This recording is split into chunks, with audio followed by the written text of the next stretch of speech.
2 Corinthians 7 is divided into two sections. 2 Corinthians 7, 1 through 8. Holiness and comfort in Macedonia. God comforted Paul in Macedonia through Titus's arrival, an encouraging report about the Corinthians' renewed concern. Verse 6 is a strong anchor for this section. But God, who comforts the downcast, comforted us by the coming of Titus. Verses 9 through 16. Godly sorrow and earnest repentance. Paul rejoices not in pain itself, but in the godly sorrow that produced repentance without regret rather than the death brought by worldly sorrow. Here, verse 10 deserve a closer look. Godly sorrow brings repentance that leads to salvation and leaves no regret, but worldly sorrow brings death. We are about to read through 2 Corinthians chapter 7 from the beginning. Therefore, since we have these promises, dear friends, let's purify ourselves from everything that contaminates body and spirit, perfecting holiness out of reverence for God. Make room for us in your hearts.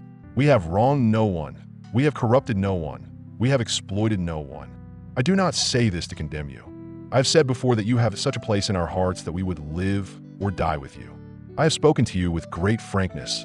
I take great pride in you. I am greatly encouraged. In all our troubles, my joy knows no bounds. For when we came into Macedonia, we had no rest, but we were harassed at every turn. Conflicts on the outside, fears within. But God, who comforts the downcast, comforted us by the coming of Titus. And not only by his coming, but also by the comfort you had given him.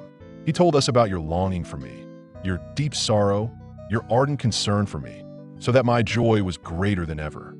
Even if I caused you sorrow by my letter, I do not regret it. Though I did regret it, I see that my letter hurt you, but only for a little while. Yet now I am happy, not because you were made sorry, but because your sorrow led you to repentance. For you became sorrowful as God intended, and so were not harmed in any way by us. Godly sorrow brings repentance that leads to salvation and leaves no regret, but worldly sorrow brings death. See what this godly sorrow has produced in you.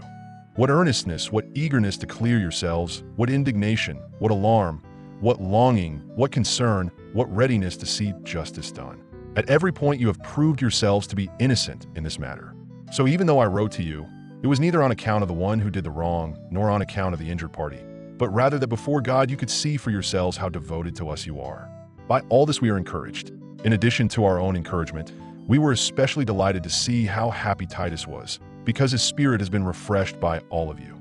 I had boasted to him about you, and you have not embarrassed me. But just as everything we said to you was true, so our boasting about you to Titus has proved to be true as well. And his affection for you is all the greater when he remembers that you were all obedient, receiving him with fear and trembling. I'm glad I can have complete confidence in you.